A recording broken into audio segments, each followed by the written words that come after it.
It's part of the same power structure that we need to identify and wrestle against. And so, but a little bit about the HERC real quick. So the HERC was built in 1989. It was, at the time, it was supposed to be built in a suburb. Of course, suburban communities fought it. And there's a lawsuit, and so that it ended up being built next to one of the most polluted communities in the state. Even at that time, had the highest asthma hospitalization rate in the state. And the community fought even then and was told this facility would be around for 20 years and take it away. Yeah. And here we are 34 years later. The facility is breaking down. There are violations in 2019, their mercury filter was not operational, and they didn't tell anyone about it. And so, yeah, we are, we are trying to. There's also been worker injuries in around the same time. 2 workers had 35% and 25% of their bodies burned when slurry from one of the boilers hit them. 2015, someone was permanently handicapped, and we can't even get that data from the county because they're hiding it, but we know that it happened. We have the name of the worker it happened to. And so what we are doing right now is in the midst of a petition drive, and I just wanted to mention the petition, the story. The petition is told like a story, and the person who narrates that story was an MFT member for 30 years.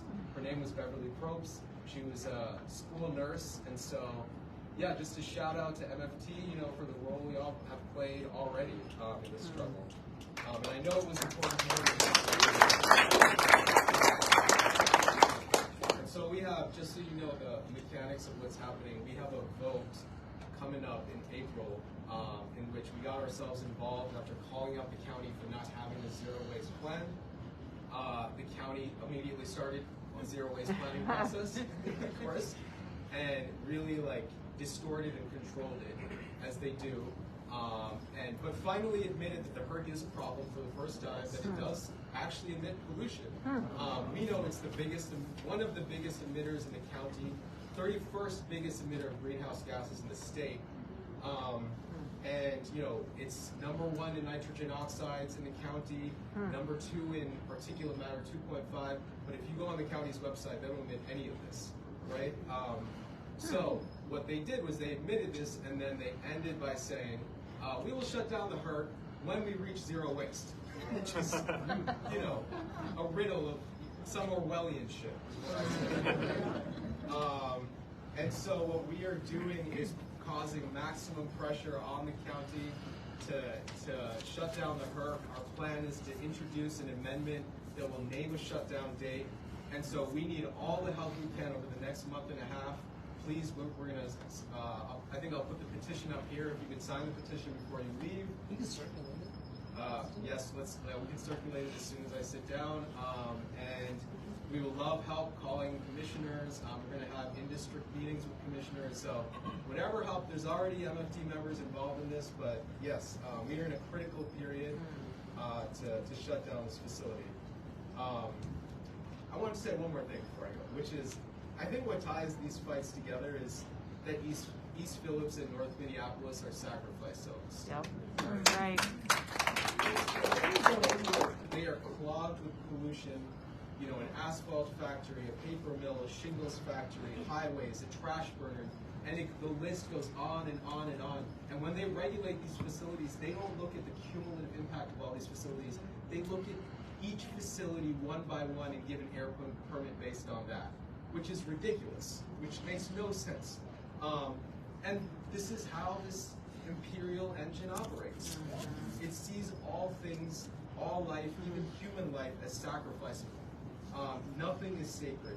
Nothing can get in the way of profit. And there's a term in the EJ movement we use, waste colonialism. Yeah. It was used first in 1989, the year HERC was built, at a United Nations convention when a group of African nations articulated concerns about the disposal of waste, hazardous waste, by rich countries in the global south. But the term goes beyond export of waste, because as we see with both these issues, waste and pollution make land available for colonial goals through dispossession. Not only is using land as a dump site premised on colonial ways of understanding the world, but dump sites can make more land available, right? Is that not what's happening? Yeah. Pollution is not only about colonial domination, it can also be about imperial expansion. And yet, as the indigenous people of this land have warned for hundreds of years, this colonial mentality is suicidal and doomed. All life is sacred. The water and air and land are sacred. And so here we are again. Jamar Clark, Orlando Castile, Standing Rock, George Floyd, Lime Tree, the Roof Depot. And each time, I really want to say this, each time I've noticed the labor movement and the environmental justice movement grow closer and closer. Yes.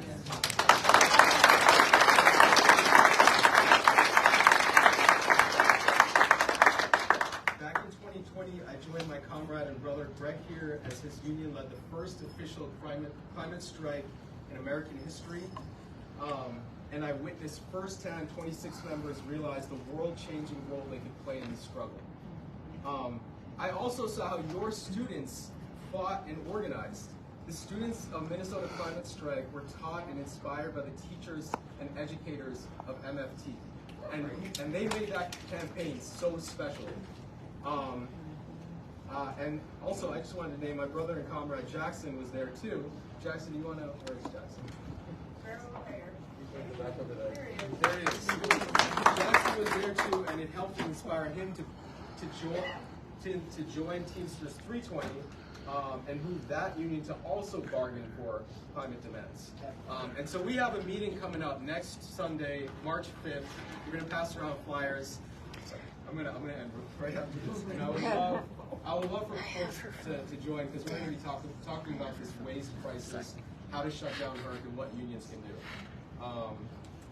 Yeah, and the last thing is I think workers are so critical to these struggles because they see the world for what it really is, and also for what it can be. They see right through the building owners and universities greenwashing. They see the underbelly and dangerous factory floors and accelerating waste of capitalist greed, and they are also so deeply in touch with the work that actually needs to get done, whether it's through confronting false solutions like trash burners or preparing students to take on this crisis. Thank you.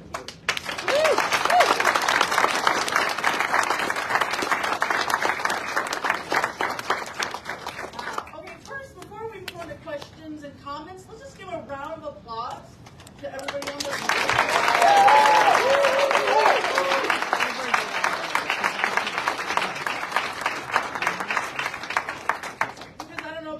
but this is the perfect way for me to spend my Sunday. I feel very rejuvenated, right? I'm not the only one here who feels that. So what we're going to do now, we're going to get into questions and comments. So we're going to take about 4 to 5 people who, if you either have a question or something you want to state, keep it relatively short if possible, 2 minutes. We're going to, first of all, hear everyone ask their questions or make their comments, and then folks on the panel can respond as they feel moved to do so. So, if you have a question, raise your hand, stand up, comment. How do we donate? Okay, so that's one question. How do we donate?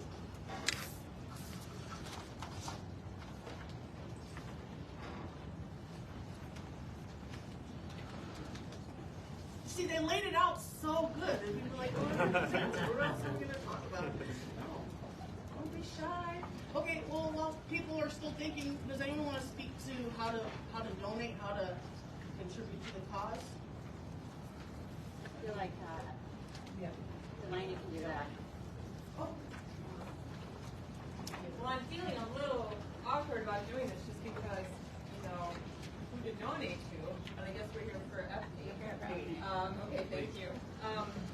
So there is a GoFundMe site on our link tree, and I think that it's there's a bunch of materials on this front table. So I'm very sorry I haven't memorized that, but if you Google East Phillips Urban Farm, you will see a link tree come up, and if you don't just do link tree East Phillips Urban Farm, and there will be a GoFundMe site. We're currently raising money, as some of you might know, for that $10,000 bond that the judge ordered in order to pay for whatever expenses the city says that it has while the demolition is paused.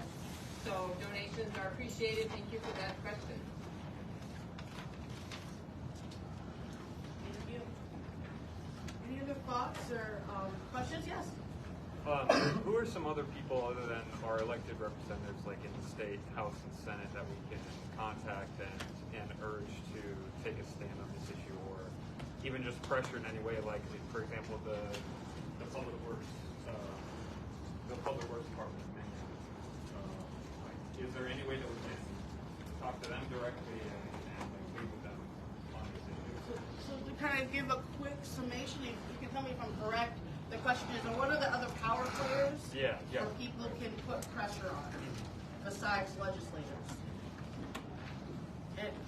And before we keep you can keep making comments, ask questions. I have some. Yeah. I lived in at least 20 years in South Minneapolis. Didn't own a home, so it was still community. So we bounced from affordable housing in Phillips to Central to Poverty Line to Longfellow, based on how many kids and where there was access to better housing. So I got 8 kids. You know, Mom didn't always have a working car. My kids learned how to skateboard and ride their bike places. Some of them still do. So all those 800 trucks coming over there in that neighborhood where my grandkids and kids have learned how to ride their bike and learn skateboards and sometimes pay attention and sometimes don't. I had babies born off 35th and Cedar, kids playing in the dirt, which I was happy they had dirt to play in because it seemed so real. It was better than asphalt. But I have grown children now that still have lead levels from being in that neighborhood. So the legacy going on, you know, my children there and having some of the sense of community and beauty and some earth to dig around in and hang out in all those neighborhoods and run around also led to them having lead in their system long term and how that impacts, you know, reproduction and how you can study. I mean, probably 6 of my 8 kids could be diagnosed with some sort of, you know, learning disability or whatever. But, okay. So there's other things besides just that. Already, everybody who's lived under an occupation by the military, we already are dealing with lead. And our kids and our grandchildren run around there on the streets in big ass cars coming in there in trucks. That's a problem. Thank you so much for that. I actually have something to put on the list. So, is this, I'm noticing as a union member and being active in the community that labor is a big part, is becoming more and more involved in ecological justice fights. Is this something that's been typical in the labor movement, and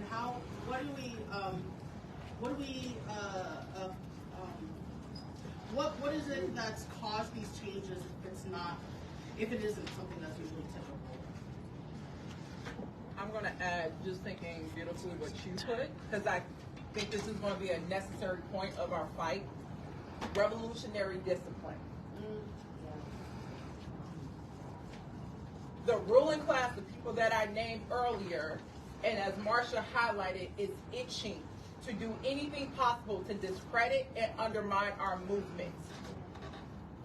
And they are waiting for moments where we are not united, when we are isolated from each other, to build a narrative that we are violent, that we are reactionary, that we are criminals, and therefore thus deserve to be surrounded by police, to be arrested, to be harmed, to be abused. And they don't care if you are standing there in ceremony at a lot, engaging in your spiritual practices. They don't care if you're standing in a council meeting with a sign. I want to name Dr. Martin Luther King Jr., who, in honor of Black History Month, was one of the most wanted FBI folks put on that list, labeled as a domestic terrorist, and all the man did was say, maybe we shouldn't harm black people, and practice nonviolent civil disobedience. Even then, he was labeled as violent, and they will do the same to us. They have done the same to us. So it is very, very crucial that we be engaged with one another. If we are out in the struggle at events and we see, you know, and it's justifiable. This is an emotional fight. This gets at the spirit. This gets at the heart. It hurts. You've seen many of us cry on the dais because we know the sanctity of life that is being undermined by the action taken up by the city.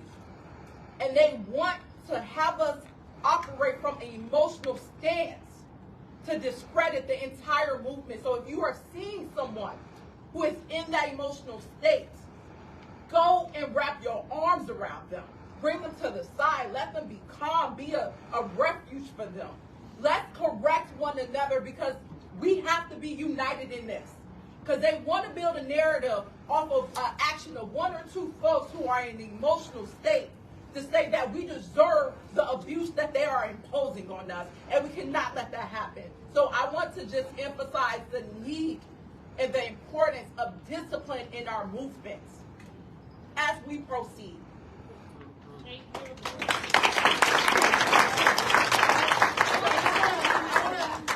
I want to comment to that, which is that let's not forget that Martin Luther King Jr. was assassinated once he got involved in the class struggle and the Poor People's Campaign. And I just want to reiterate, you know, within any struggle, there's a diversity of opinions and sentiments and tactics. I would just like to put out for consideration that, and this is me speaking as me, that within a lot of movements, there is a diversity of tactics. Some things people would be comfortable doing themselves, other things not so much. And I think another thing that's important to consider is that by embracing a diversity of tactics, we're making sure that we're standing by and understanding that this comrade or this person is in the struggle. They may be doing something I might not do to resist, but at the end of the day, they're still my comrade. And again, struggles are diverse and tactics are diverse. So that's me speaking as me, something I wanted to put out there. So, okay, and then we have, I think that's all the questions. Delaney has one question. Oh, one more. Yeah, thank you. This kind of goes to what you said and then what you said, Councilmember, which is that as I would love to know, either now or later, how to reconcile what you're saying with, now I'm not even what you call it, you're like censoring. Policing? What do you call it when you're, someone knows, what do you call it when like you're, like somebody's angry, like, tone police, thank you, tone police. I would love to, that's my question, is how do you do that for the list? How do you balance those two? Thank you. All right, I'm going to do something. At George Floyd Square, every single day we do the assumptions of George Floyd Square. Number 3, I'm just going to do the last 3. Number 3, just assume that everything you say and everything you do is being recorded, act accordingly.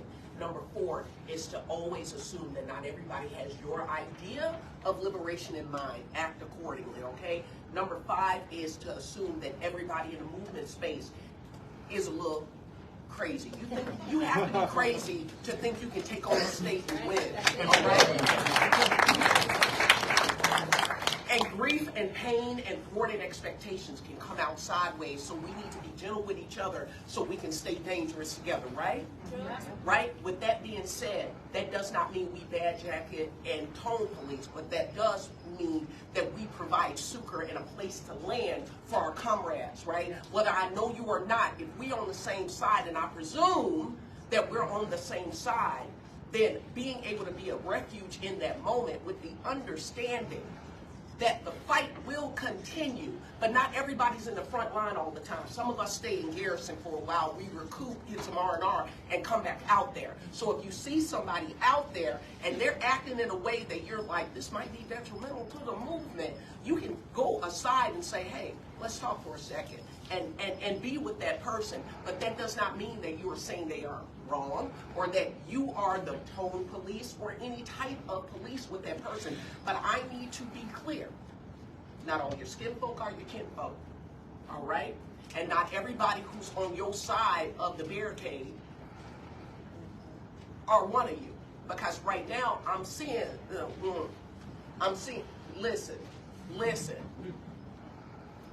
You'll know it when you see it, because you'll be seeing them and you'll see like, wait a minute, we on the same, who paying you?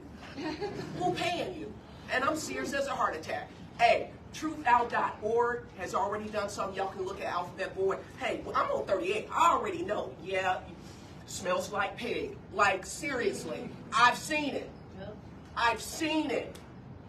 But if you operate under the 5 assumptions of George Floyd Square, you should be okay. You recognize what you see, act accordingly, and understand that we are still on this boat. We trying to get across the river. Just put your back into it and keep rowing. If you see somebody drilling a hole in the bottom of the boat, hey, come here. Then you address that.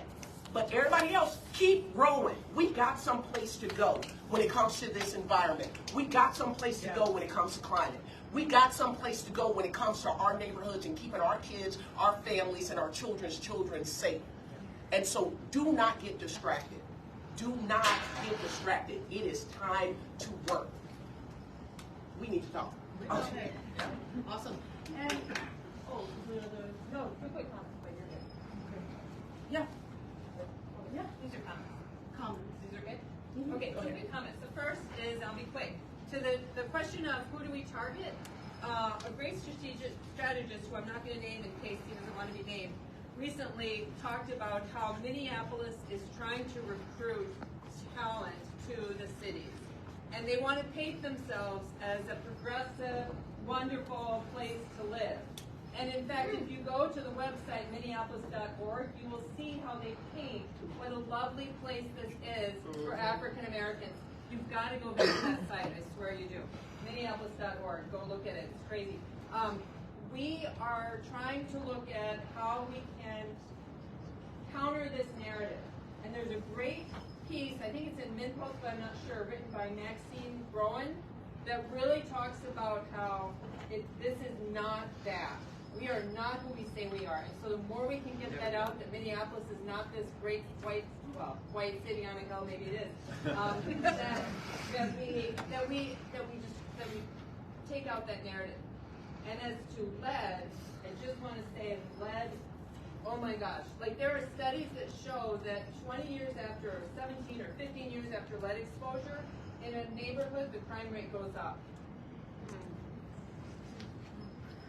Public health. Thank you. Quick thing, Delaney, Yes. can you also, to the point too, I'm all about following the lead of the movement. If you go to East Phillips Farm, they're all on social media. Yep. They are organized. They're constantly giving out the assignments of who to target, when to target. Rachel Consulting is one. You know, they name the people or the forces that we collectively should be organizing around. So I would say follow East Phillips Farm and many of their partners. If you start there, that will help you kind of get a sense of like how you can plug in and support. Oh, great. Thank you. That's on our handouts. Thank you so much. Appreciate it. Make sure you donate and also pressure these bills that are coming through to get the money for East Phillips for them. I'm gonna be real honest. Like I said, I'm spending a day telling stories outside of school. Yeah. I had a sitting member of city council tell me, well, nobody's gonna take the East Phillips seriously. They never had the money. They never had the money. And I'm like, how much was it going to cost? It was going to cost at least $11 million. They ain't got that kind of money. Yes. They would never take them seriously unless they came with the money. And I'm like, oh wow, so it's all reduced to who had the money. Who had the money? So, just so you know. Sorry. I'm telling you. I'm about to tell you. We have a bunch of handouts right here that someone's going to distribute around the room. It's all about where to go to follow East Phillips, links, what's up next. Yep. And so I already did. I just want to throw one last thing out there. You know, this is a really important conversation we're having, a conversation about what people have for a vision of a sustainable community power future, as well as who our enemies are, and then a lot of conversation on how we fight our enemy. Just want to reiterate, there's a diversity of different opinions, diversity of tactics in any movement. I suggest people take a look at the St. Paul principles that came out of the RNC 2008 struggle, which talks about how people in a broad movement, which is what you need to build power and win, there's going to be different opinions, but if we have a respect for people's space, time, space, separation, all of those things, that's how we can be working together with respect and solidarity. So I wanted to say that. Are there any other comments or questions people want to make from what's up there? Yeah. So we're asking who else to talk to besides the elected officials. I'd like to suggest a state agency that needs to hear from all of us. It's the Minnesota Pollution Control Agency. They are not protecting us, and I'm going to tell you, we need to have them investigated for the fact that they have failed to even update the permits of the two most polluting industries right in our neighborhood. The foundry and the Smith Foundry is called, and the asphalt plant are more than 25 years behind on their permits, and we have a state law that says we have special protection, the cumulative impact analysis that we were talking about earlier. When you have an already burdened community, you can't have the same low level of protection. Minnesota Pollution Control Agency recently was called by the legislators to clean up their act because in White Bear, a different kind of suburb than East Phillips neighborhood, they had not been protecting the people there from a place called Water Gremlin that was dumping pollutions in the air. Okay, they got called to the table. We need to call them to the table for our neighborhood, East Phillips. Please help us. The Minnesota Pollution Control Agency is a state agency. And who could get to them easiest? We have a governor. I would just add one of the elected officials to ask to help us is our governor. Just leave it at that. We need their help. It's not that we haven't asked, but I think your voice can help us ask a lot more effectively.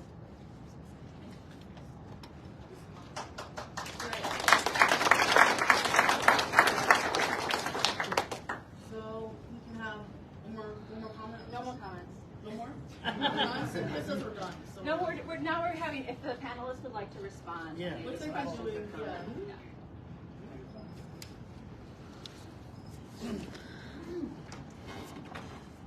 I just want to bring something up. You learn really early when you're in a movement whether or not you have any what the young folks call clout. You figure out whether or not you have leverage, if you have any pull, if you have any influence. And what I think is going to happen to a lot of people, especially if you're in a racialized or gendered body that is used to being listened to, you're going to realize that the second you align yourself with beleaguered minorities, you become what we call in the South a scalawag, a race traitor, right? And once you become a scalawag, you're going to realize they don't give a damn about you. You can holler and beat your chest and rend your clothes and gnash your teeth and yell into the ether, and you're going to realize they're not listening to you. The only thing they listen to is if you fuck up their money or their prospects for re-election.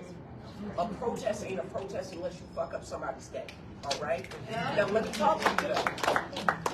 If you believe that you are on the side of right, and then you start going to these people and saying, I'm going to be tenacious. I'm going to just keep going. And I got people with me. You see me, I got 5 other people with me. Then you have to understand that it will not, I should be like all positive. It ain't going to make no difference unless you can make a difference. So you are going to have to attack them where you actually have leverage. Their money, and your influence with other people to mess their money up or their re-election up. That is the only influence you have. Let me tell you, people in Minnesota will look you dead in the face and say, oh my God, that was horrible, and they're treating you so wrong, and then go get a Starbucks and live their merry life. just because you're right don't mean you're going to get what you need, right? So you have to strategize and organize and be as tenacious as you possibly can in the ways in which you're going to say, okay, bet, oh, really, this is what you're doing? Then I'm going to do this. And it needs to be an action that actually has an impact. And if you're not sure, talk to the people that have been in the movement and say, because they've been saying, hey, we need this amount of people to do X, Y, and Z. Even if it is just calling someone, that is not ineffective. They need to know that there are people who might have a problem. Y'all notice I ain't never put Jacob Fry's name in my mouth online, ever. Why? Because I did a temperature check and I realized that the white folks that stood in the middle of the street were still gonna vote for him. So it did not behoove me. It didn't, hey, don't bring Fry, all that stuff. It didn't behoove me. Because I know that unless you are about to do something, it don't matter. Y'all need to be willing to do something. And this action could be something as obnoxious but effective as writing in. It can be something as simple as showing up when you know somebody else is occupied. You ain't got to be on the stage. You can be in the audience. Y'all need to put your action where your heart is. You have to. And prepare to stand your ground. Because I'm going to tell you, the same police that they called for those Indigenous elders will turn right back around and look at you like that. And in fact, they did. In fact, they did. Ask the journalists who were there.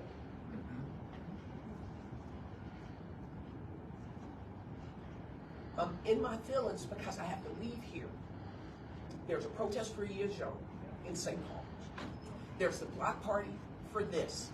I have a car full of supplies that was supposed to be for the occupation of the roof depot. I got people who are houseless that come to George Floyd Square that still need, y'all, they still need shelter. They still, it's a beautiful day today. The apricity, the warmth of a winter sun, all day today. But tonight gonna be cold. Do what you can, but you gonna have to do something. You gonna have to do something. And each one, reach one, teach one. Come on now. If it's just you, find 5 other people that you can organize. You're going to have to. And understand, it's about to get a little spicy and a little dicey. But prepare. Act accordingly. Let's see. Maybe we have time to address one more question on there. Does that sound about right? Yep, okay. There's a question around, is the level of involvement we're seeing labor and ecological fights something that's typical of labor unions? And if not, what do people think this change is, why this change has come about? I guess I can correct that.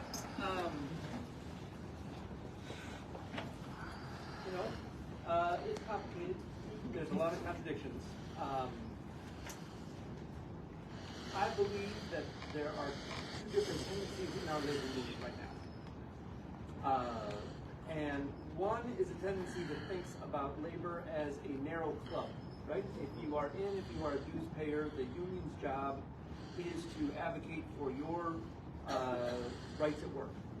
I don't disagree with that. Of course, that is a foundational element of what we do when we all come together to negotiate as a group rather than beg as individuals with our employers. But that is a type of unionism that also is a dead end, right? Because when our members go to the bargaining table, if we win a raise and yet the cost of housing goes up because we don't have rent stabilization, then we just lost what we won at the bargaining table, right? And if our members go to the table and they win a raise, but they can't send the remittances home to their family in Somalia because the U.S. government believes that that's a terrorist act, then we have not won anything at the bargaining table that matters to our members. And if we go to the bargaining table and we win a raise and yet our members get stopped by police because they don't have driver's licenses and deported, then we have not won anything. And so we as a union are very clear that we cannot be a narrow club. We must understand how to use our organization as a tool, as a weapon of the working class immigrant and BIPOC communities that our members come from in all of the different parts of that struggle. And so those are 2 different tendencies within the labor movement, and we want to be both in solidarity with each other, but also point out those differences and help to push the labor movement to be a far more powerful voice in these critical struggles that impact our members' lives directly, but impact the community more broadly than our workplace struggles. And so I just would say this is part of what I'm so proud to stand with MFT. I'm so proud to stand with our other SEIU brothers and sisters to try and chart out what does that other path look like, right? And again, there's a lot of contradictions. We have to have hard conversations internally within our own unions to get on that path. We have to have hard conversations with our broader union affiliations and brothers and sisters out there. But I think it's possible, and I think, to your point, we are in an incredibly different place now than we were 5 years ago and 10 years ago, right? And things like the strike of the MFT brothers and sisters was an incredible, planting of a flag. Sacrifices of the CTU and LA teachers in other parts of the country being a model. What our members did, we have struck every single cycle for the last 10 years of our different contracts. So it is really important to show that militancy and to show that we are willing not only to use it internally for our bread and butter worksite issues, but also for and with our community brothers and sisters. So I think we're still figuring this out, but I think this is the struggle right now within the labor movement. And the 2024 fight is where it will be happening. Yeah, I mean, just to say one thing. I think a foundational principle of the labor movement is an injury to one is an injury to all. And that is also core to the environmental justice movement.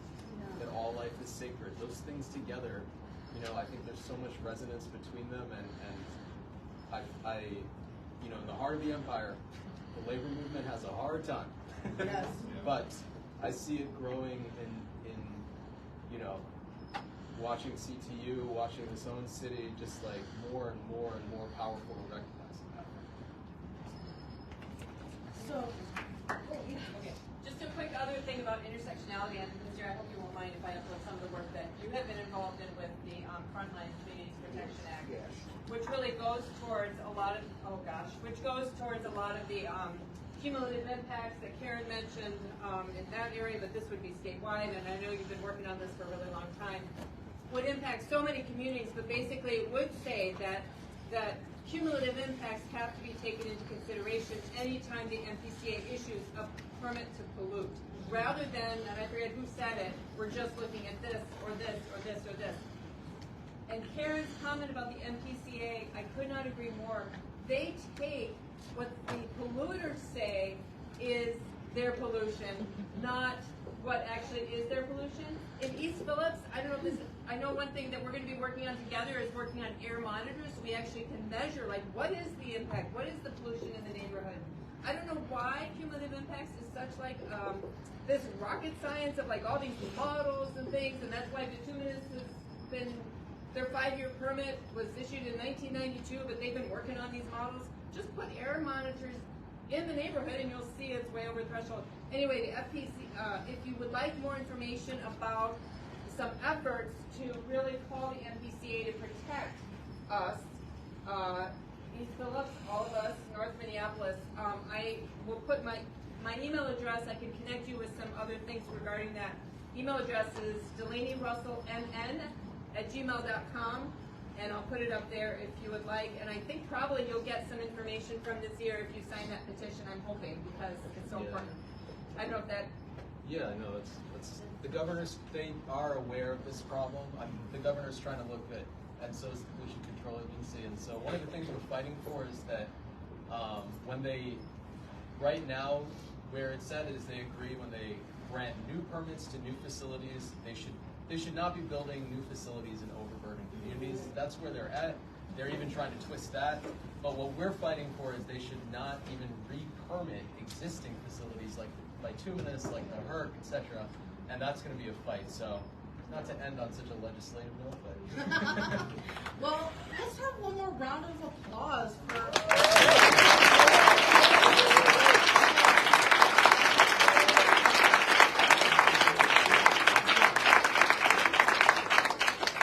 That gave me so much life, and I can tell by the energy in the audience that it did for other folks here as well. So, before I've been asked to share this song. I wrote very late into the night at 12 a.m. There's a recording of it, and my grandma was like, I liked your song, but you just look so tired. So worn out. It was 12 a.m. Yes, I was a little tired. So this is a song, just hopefully hearing it, and maybe other people will sing it. It will bring a feeling of like, yes, we got this. Help fuel our spirits. So they say it's a crime wanting to breathe easy and free. How we plead in the arsenic dust. Where will we go? Demolition won't serve us. That's why we say no. And we'll stay, growing our gardens in the ruins you left behind. Our roots stronger together, deep as the prairies, holding the line. The powers that be, so used to getting their way, making us pay. There's no backing down, no compromise. The people are here, and we're on the rise. And we'll stay, growing our gardens in the ruins you left behind. Our roots stronger together, deep as the prairie, holding the line, holding the line, holding the line.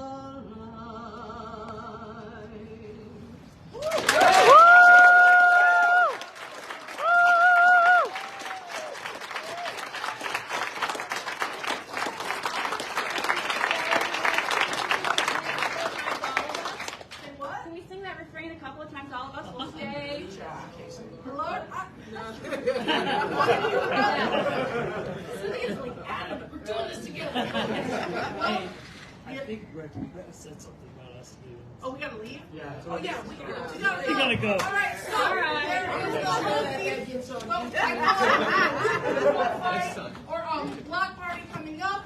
There's keep an eye and pressure to the legislators on the bills that are being introduced or to address this fight. Please come and take some of these flyers, take a look. If you want to get directions for how to support East Phillips. Also, we have perk flyers as well, but if you want to support these causes, take a look at these flyers and follow directions. Thank you so much.